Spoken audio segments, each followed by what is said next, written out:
When you use a modern AI, it can feel like you're watching some kind of magic trick happen in real time.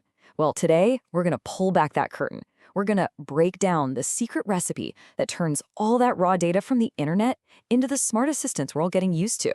So let's just dive right in. Think about it. You type a question into a chat window, hit enter, and boom, a pretty coherent answer just appears. But what is really happening in those few seconds between your question and its answer? It's a question a lot of us have. Well, the truth is, it's not magic. Not at all, actually. It's much more like a recipe. A very specific step-by-step process that's honestly pretty understandable once you see the blueprint.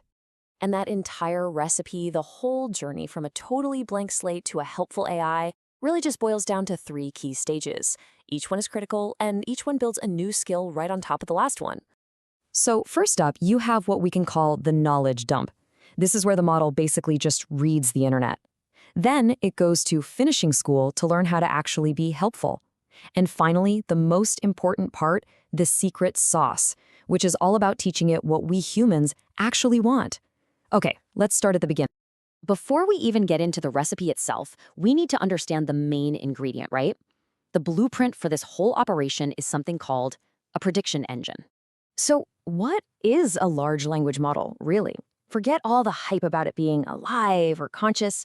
At its very core, an LLM is just a prediction engine. Its entire job, its only real skill, really, is to calculate the most probable next word in a sentence based on all the patterns it's already seen. And how does it remember all those patterns? It uses something called a neural network. Now, don't get hung up on comparing it to a human brain. A much better way to picture it is as a massive system of interconnected digital dials. The model's entire knowledge base is just the specific setting of billions or sometimes trillions of these tiny dials. So the big question is, how does it learn to set all those dials? It's actually a pretty simple loop, but it's repeated an astronomical number of times. First, the model makes a guess for the next word. Second, it measures how wrong that guess was. Third, it just slightly tweaks all those dials to make the error a little bit smaller. And then, it does it again, and again, and again, billions and billions of times. All right, so now that we have that blueprint in mind, let's move on to stage 1 of our recipe, reading the internet. This is by far the most expensive and time-consuming part of the whole process. What's really fascinating about this stage is just how simple the goal is. For months, this giant neural network has only one job: predict the next word. That's it. It sees the capital of France is, and it learns to predict Paris.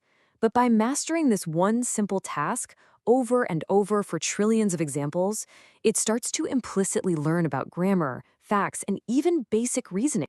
So what is it actually reading? Well, the model's diet is pretty vast. The huge majority, about 65%, comes from just scraping massive amounts of the web. But look at the other ingredients here. You've got books, computer code, academic papers. It's not just about the quantity of data. It's also about getting a balanced diet of high-quality information.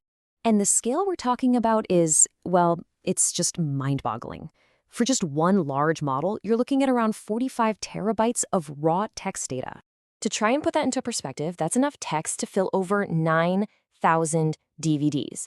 I mean, just imagine a library with shelves holding 9,000 DVDs, and that's just the input for one single AI model. Okay, so after reading all of that, what does the model actually know? Well, it has an incredible grasp of grammar, it knows a ton of facts, and it can even spot patterns in reasoning. But here's the crucial part. Here's what it doesn't know. It has no idea how to be helpful. It can't follow instructions. It's basically like a brilliant scholar who has absolutely zero social skills. It has all this knowledge, but it doesn't know how to have a conversation. And that, of course, brings us to stage 2, learning manners. This is where we take that raw, incredibly knowledgeable, but totally unhelpful base model and teach it how to actually help a person. I absolutely love this analogy. This stage is literally like a finishing school. It takes that brilliant but socially awkward model and teaches it the basic etiquette of having a conversation. You know, how to answer a question directly, how to format a response, how to just be useful. And how does it do that? Simple, by showing it thousands and thousands of perfect examples. You have human experts, programmers, writers, doctors, you name it, who carefully craft these ideal question and answer pairs. The model then just learns to mimic this helpful instruction-following behavior. It learns what a good answer is even supposed to look like. But you know what? Even after finishing school, something's still missing. The model can be totally correct, but still not feel quite right. And that brings us to the final step in our recipe. Stage 3, the human touch. Okay, let's look at a real-world example. Imagine a 10-year-old asks an AI about black holes. The model could give a technically perfect textbook definition.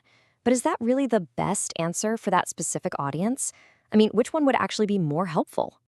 And here we can see the problem perfectly. Response A is correct, but it's super dry and it's full of jargon.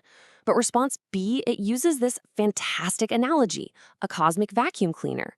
Both answers are true, but B is just infinitely more helpful for a kid. This is the subtle difference that we need to teach the AI. This right here is the secret sauce. It's a technique called reinforcement learning from human feedback, or RLHF. In this stage, humans don't write the answers anymore. Instead, they just rank the AI's own responses. They tell it, hey, this one is better than that one. And over millions of these little comparisons, the AI starts to learn all the subtle nuances of what we humans actually find helpful and polite and engaging. So that's it. That's the 3-stage recipe. But what does all of this mean for you, for the person who's actually using these tools? Let's talk about the bottom line here. Well, for one thing, the cost of creating these models from scratch has just exploded. I mean, look at this curve. It went from about $50,000 for GPT-2 back in 2019 to well over $100 million for GPT-4.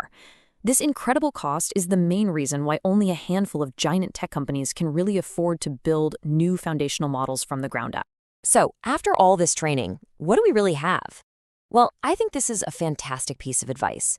You should treat these models like a very smart, very helpful colleague who, sometimes with complete and utter confidence, just makes things up.